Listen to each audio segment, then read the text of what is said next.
আসসালামু আলাইকুম। আমার চ্যানেলে আপনাদের সকলকে স্বাগত।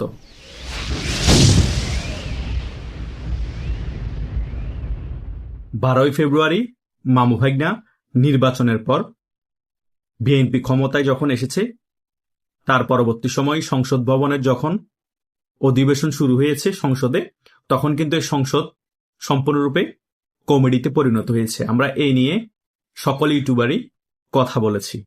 শুধু তাই নয়, যতই সময় গড়াচ্ছে ততই সংসদ মাঝবাজারে পরিণত হচ্ছে। সংসদের ভিতর এই টোকাই এনসিপিরা এবং জামাত ইসলামী মুক্তিযুদ্ধ বিরোধী বক্তব্য দিচ্ছে, আবার ইনিয়ে বিনিয়ে বোঝানোরও চেষ্টা করছে তারা নাকি মুক্তিযুদ্ধ ফ্যামিলির সন্তান। একদিক দিয়ে মুক্তিযুদ্ধ বিরোধী বক্তব্য দেয়, আরেক দিক দিয়ে তারা শহীদ পরিবারের সন্তান, মুক্তিযুদ্ধ ফ্যামিলির সন্তান, সেটাও বোঝানোর চেষ্টা করে। অন্যদিক দিয়ে বিএনপির কিছু পক্ষ বঙ্গবন্ধুকে নিয়ে গর্ব করে এবং জ্বালাময় ভাষণ দেয়, সেখানে বঙ্গবন্ধুর কথা উল্লেখ করে, যেমন এই ফজলুর রহমানের মতো নেতারা। অন্যদিক দিয়ে শামাবাদের মতো প্রতিমন্ত্রীরা, এমপিরা বলে বাংলাদেশে যত উন্নয়ন হয়েছে, যত সংস্কার হয়েছে, সকল কিছু নাকি বিএনপির হাত ধরে হয়েছে। মানে আমরা কোনো কিছু মিল পাই না একজন সংসদ সদস্যের বক্তব্যের সাথে আরেকজন সংসদ সদস্যের বক্তব্যের। এক একজনে এক এক বক্তব্য নিয়ে বিজি থাকে। বিএনপির মধ্যে এক একজন এক এক বক্তব্য দেয়।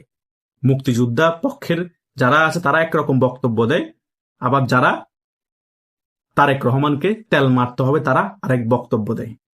এভাবেই করে চলছে সংসদ। আবার অন্যদিক দিয়ে নাহিদ ইসলামকে হাসনাত আব্দুল্লাহ বানিয়ে দিচ্ছে বাংলাদেশের নেতা। আরে ভাই, যারা এই সংসদের মধ্যে আছে তারা বাংলাদেশের নেতা সকলেই, কারণ তারা বাংলাদেশে থেকেই রাজনীতি করছে। এটাই হচ্ছে রিয়েলিটি। কখন যে এই নাহিদ ইসলামকে বলা হয় যে জাতির জনক, সেটাও কিন্তু আমি বুঝতে পারছি না। শেখ মুজিবকে বাদ দিয়ে কয়দিন পরে বলা হবে নাহিদ ইসলাম বিপ্লবের নেতৃত্ব দিয়েছে, গণঅভ্যুত্থানের নেতৃত্ব দিয়েছে, নতুন বাংলাদেশ 2.0, নাহিদ ইসলাম নতুন জাতির জনক বাংলাদেশের। বিএনপিও তখন টেবিল থাবড়ায় বলবে ওকে ওকে ওকে, আমরা সহমত। কারণ যে হিসাবে মামু ভাগ্নারা সংসদে কমেডি করতেছে, সকল কিছু এমনই মনে হচ্ছে। কারণ বিএনপি জামাত যখন মুক্তিযুদ্ধ বিরোধী কোনো বক্তব্য দেয়, বিরোধিতা না করলো চুপ হয়ে বসে থাকে। মানে তারা মজা নিচ্ছে। বিএনপি সামনের দিক দিয়ে এই মুক্তিযুদ্ধের কার্ডটা খেলতেছে, জনগণকে বোঝানোর চেষ্টা করছে আমরাই এখন বাংলাদেশে একমাত্র মুক্তিযুদ্ধের পক্ষের শক্তি। অন্য দিক দিয়ে মুক্তিযুদ্ধকে ছোট করছে জামাত, সেই বিষয়ে বিরোধিতা করছে না। হয়তোবা গুটি কয়েক যারা বঙ্গবন্ধুর আদর্শে রাজনীতি করেছে, বিএনপির মধ্যে গুটি কয়েক এমপি মন্ত্রী আছে, তারা বিরোধিতা করার চেষ্টা করছে, কিন্তু সম্পূর্ণরূপে মনের ভাব প্রকাশ করতে পারছে না ভয়ে। কারণ কখন তারেক রহমান মাইন্ড করে বসে। সো একটা সংসদ এভাবে চলতে পারে না। মামু ভাগ্নেরা মিলে একটা সংসদ চালাতে পারে না। যে সংসদের মধ্যে বিরোধী দল নাই, যে দেশের মধ্যে কোনো রাজনৈতিক বিরোধী দল নাই, সে দেশ কিভাবে চলবে, সে সংসদ কিভাবে চলবে?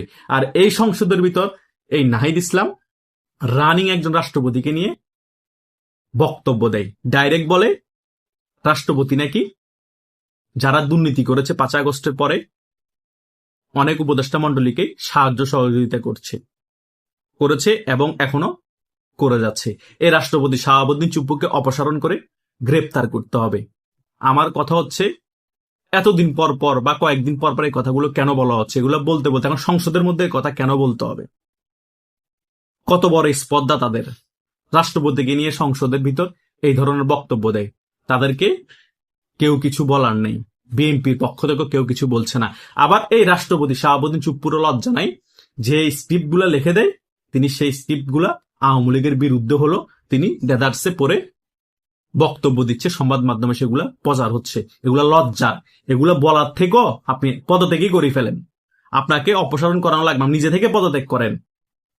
আমি নিজে থেকে মন থেকে চাচ্ছি, কারণ যে সকল বক্তব্যগুলা উঠে আসতেছে, উনি বলতেছে, এগুলা সহ্য করার মতো না। কারণ উনি নিজে বড় গলায় বলতেন, আমি শাহাবুদ্দিন চুপ্পু, আমি বঙ্গবন্ধুর সৈনিক, আমি মৃত্যুকে ভয় পাই না। এই বাঘের গর্জন এখন বিড়ালের মেয় মেয়তে কেন পরিণত হলো? বাঁচবেন আর কয়দিন? বীরের মতো বাঁচতেন। কথা বুঝেন নাই? এখন তো আপনার মব হওয়ার কোনো ভয় নেই। আপনাকে এমনিতেই যখন আপনার ম্যাচ শেষ হয়ে যাবে, দেখবেন যে এমনিতেই আপনাকে জেলে ভরে দিবে যে কোনো একটা ইস্যু তৈরি করে। হয়তোবা যদি মন নরম থাকে, সফট থাকে বিএনপির এখন যে প্রধান আছেন তারেক জিয়া, আপনি হয়তোবা সেফ এক্সিট পেতে পারেন। সে সেফ এক্সিটের লোভে এভাবে দেদারসে ইতিহাস বিকৃত করিয়েন না বিভিন্ন বক্তব্যের মাধ্যমে। দালালি বক্তব্য দিলে এই নাহিদ ইসলামের মতো এরকম গোপাল ভাড়েরা সংসদের মধ্যে আপনাকে অপমান করবে, আপনাকে নিয়ে খারাপ মন্তব্য করবে, বক্তব্য দিবে, 2 টাকার দাম দিবে না। এখন আওয়ামী লীগেরও যারা নেতা কর্মীরা আছে তাদের কাছ থেকে আপনার সম্মান হারাচ্ছেন। তারা জানে আপনি বাধ্য, আপনাকে যা লিখে দিবে তাই আপনি বক্তব্য দিতে হবে। তো আমি কেন এই ধরনের বক্তব্য দেওয়ার জন্য এই পদে ভল থাকবো? আমি ভলও থাকবো না, আমি পদত্যাগ নিব, আমি এই ধরনের বক্তব্য দিব না। ভয় পান? ভয় পাওয়ার কিছুই নেই। জীবনের শেষ সময় চলে এসেছেন, আপনি একজন মুক্তিযোদ্ধা, আপনি হাতে অস্ত্র নিয়েছেন, আপনি তো ভয় পাওয়ার মানুষ না। এ ফজলুল রহমানের মতো লোকদেরকে দেখেন, তিনি কিন্তু একটু একটু তেল থাকলো কথার মধ্যে, সাহস করে অনেক কথাই কিন্তু সংসদে জ্বালাময় ভাষণের মাধ্যমে বলে দিয়েছে, যা আবার হবে। কিন্তু শেষে একটা কথা তিনি বলে আবার তেল দিয়ে দিয়েছেন, জিয়াউর রহমান আমার নেতা। কিন্তু তার নেতা তার জিয়া রহমান ছিল না, তার নেতা বঙ্গবন্ধু শেখ মুজিবুর রহমান ছিল। রাজনীতি করে বাধ্য, 8টা সত্য কথা বললো, 2টা মিথ্যা কথা বলতে হবে, কারণ জিয়াউর রহমানের ছেলে এখন বাংলাদেশের প্রধানমন্ত্রী। সো এই ধরনের বক্তব্য দেওয়ার আপনার দরকার নাই, আপনি পদত্যাগী নিয়ে নিতেন। বুঝতে পারেন নাই? বাঁচলে বাঘের মতো বাঁচেন 10 দিন, মরলে বাঘ থাকা অবস্থায় মরবেন। বিড়ালের মতো ম্যাও ম্যাও করে কয়দিন বেঁচে লাভ কি? এখন আওয়ামী লীগের থেকেও আপনি সম্মান পাবেন না মারা যাওয়ার পর, বিএনপি থেকে তো সম্মান দিবেই না, কারণ বলবে যে সেই ফেসিস্টের দোষক ছিল। দুটোটাই হারালেন। পরবর্তীতে আপনার প্রজন্ম, আপনার ছেলে মেয়েদেরকে এই কথাগুলো শুনতে হবে।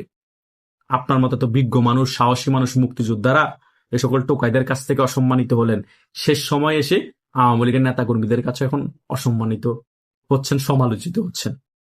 কোনো লাভ নাই, এই রাজনীতির কোনো ফায়দা নাই।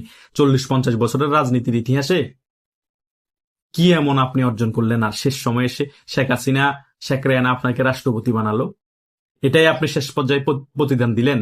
শেখ হাসিনার সাথে তার কাছের যতগুলাই মানুষ ছিল তার মধ্যে আপনি একজন ছিলেন, আপনিও শেষ পর্যন্ত বেইমানি করলেন, ওয়াকারুজ্জামান বেইমানি করলেন, এবং সাংবাদিক নাঈমুল ইসলাম খান, প্রেস সেক্রেটারি ছিল শেখ হাসিনা, সেও বেইমানি করলো, এবং আরো নাকি ওনার আশেপাশের অনেক স্পিচ রাইটার না কি রাইটার, তারাও নাকি ওনার সাথে বেইমানি করেছে এবং ওনার বিভিন্ন তথ্য জামাতের কাছে পৌঁছিয়ে দিত।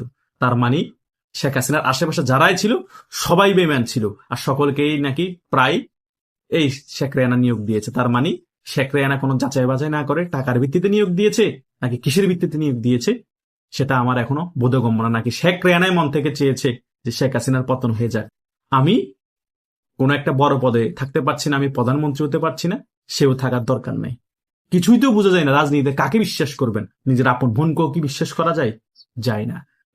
এটার নামই হচ্ছে রাজনীতি, মুখে মধু অন্তরে বিষ, এরই নাম পলিটিক্স। আশা করছি এই আলোচনায় মোটামুটি সকল কিছু বুঝতে পেরেছেন। তবুও যদি আপনাদের কোনো মতামত থাকে কমেন্ট করে জানাতে পারেন। ধন্যবাদ সকলকে।